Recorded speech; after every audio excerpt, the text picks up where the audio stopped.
What are some horrifying things to consider when thinking about aliens? It's possible that they are fat single-cell organisms just loafing around. They're already here. Just like, chilling on our eyebrows, drinking mini-space tinnies. Cantona band music from Star Wars starts blaring from my eyebrows. Can we even be mad at that point? Like for real. Earth isn't the space colony, each of us are though. That's funny as hell. We're going to colonize that. Those landforms? No, those things. The things on the landforms? Yes. We're the space colony within the space colony. Coloniception.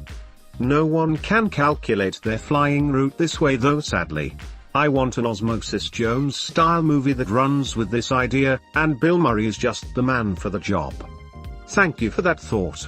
This, along with the image of fat single-cell organisms just vibing on my eyebrows, shakes my sides real good. This should be a video game. It's like No Man's Sky, but each planet is a person in a family. Going to a different home is a different solar system. So if I train them to play certain songs on command, I can add background music to real life. Yes. Now you can be the anime protagonist. That would explain the green hair and detailed facial expressions. He was one ripped 12-year-old. I applaud you and Reddit right now. This was a fine thread and it made me pleased. Fare thee well. That genre within Star Wars is known as jizz. I just love me some good jizz in my ears. The possibility of them already knowing about us but us not knowing about them. We have no idea if they know. They could be committing space espionage right now and we wouldn't know about it. Yet across the gulf of space, intellects vast and cool and unsympathetic regarded our planet with envious eyes and slowly, and surely, drew their plans against us. Isn't this from War of the Worlds? Yes it is. Good eye, my guy. No Nathaniel. Oh no Nathaniel. There must be more to life.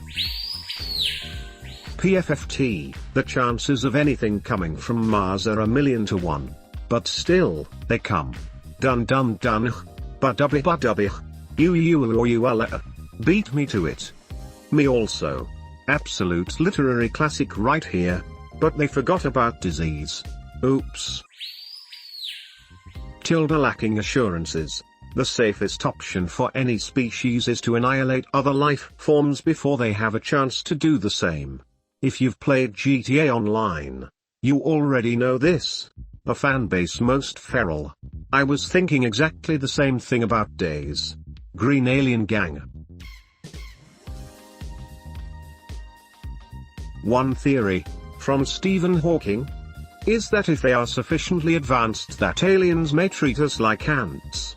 When we build dams, we don't worry about whether or not a dam will cause an anthill to be flooded out.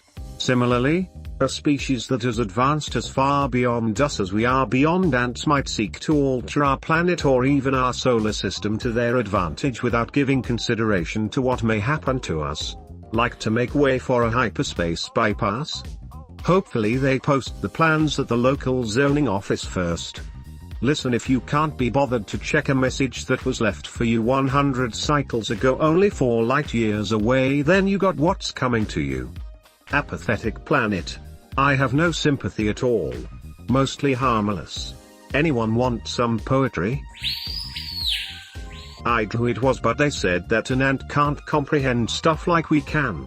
Like they can be on a highway and have comprehension of the cars driving by. What if there's aliens all around us but we can't comprehend that they are there because we are as dumb as ant compared to them? Sure, that's possible. You could have aliens with lifespans far beyond centuries that are easily outpacing our technologies still. Example, there might appear to be no changes to systems around us within our lifetimes, but the aliens, even if they make glacially slow changes, could have been around for billions of years, and doing strange things like occupying Jupiter. We would hardly be aware. There's a short story called Wang's Carpets about humans millennia into the future. Essentially, they no longer inhibit corporeal form or live on Earth, And they struggle to identify the meaning of humanity when lifespans are infinite. One of the sects kinda just says fuck it and spends millennia simply observing geographies of planets change over time as entertainment. Your comment reminded me of that. It reminded me of Harry Turtledove's World War series. That alien civilization advanced on a slower pace, and their scout recon had shown them imagery of the world as it was when knights were a thing. Instead they showed up during World War II when the world could actually put up somewhat of a fight. Wang's carpets. I mean, we are sufficiently smart as a species to see aliens if they are large enough, because we at least are curious enough to check. Like, humans were a little too stupid as a species a while back to figure out what stars were, but we at least knew they were there and we made a note to try to figure them out eventually. Now, maybe ants do that too. They know we're there but are waiting to become advanced enough as a society to learn about us. But I doubt it. What if aliens are like spooky ghosts? What if aliens are the ones stealing our dryer socks? Yes, Mom. It's the aliens. Sometimes they return the socks a bit crusty and stuffed under my bed. I'd cry. I would think the key difference is ants aren't capable, individually or as a species, of thinking about existential questions or seeking out other beings. Humans, by contrast, are actively seeking signs of other beings in the universe. How do you know we're only scratching the surface of existential questions? Perhaps the nature of reality is an intuitive given to these aliens, and their consciousness is profoundly more powerful than ours? What if we're as simple and dull and cyclic in our behaviors as ants are in comparison to a more intelligent being? We cannot be certain of anything, including our understanding of physics. They are quite capable. They build colonies and gather food in teams. To other aliens, sending a probe out a few million kilometers is like an ant wandering a couple of meters away from their colony. No, it's not. At all. How do you know? For all we know, aliens could be thousands of generations more advanced than us. Two self-aware beings interacting is not the same as a self-aware being interacting with a not self-aware being. It's not comparable. Just because they have better tech doesn't mean that they would view us as ants. They would recognize what potential we have to understand the universe and them. That they could have been here the entire time, playing Farmville with us. So that's how my cows were help when I have no friends. It all makes sense now. What if they are Farmville? Electric superorganisms infiltrating everywhere there is power. The larger the electrical grid, the more powerful and intelligent they become. Aliens could do to us what we did to wolves, selectively breeding a once noble species in grotesque ways, transforming us into the equivalent of bulldogs, poodles, dachshunds, etc. I'm sure this has been done a bunch of times. But a world-building concept I really like is the idea that stereotypical fantasy races were once all human, but then adapted to, was bred for different environments.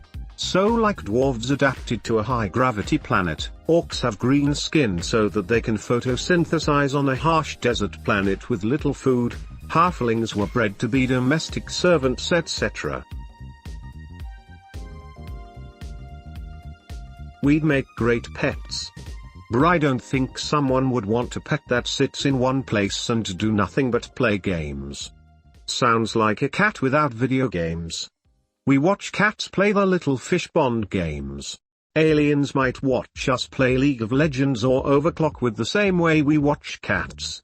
Or they might assume we are a violent species because of the games we play and bring back the Roman Colosseum to watch us fight each other with their sci-fi weapons. Would you be up for or opposed to being a gladiator for a superior alien race?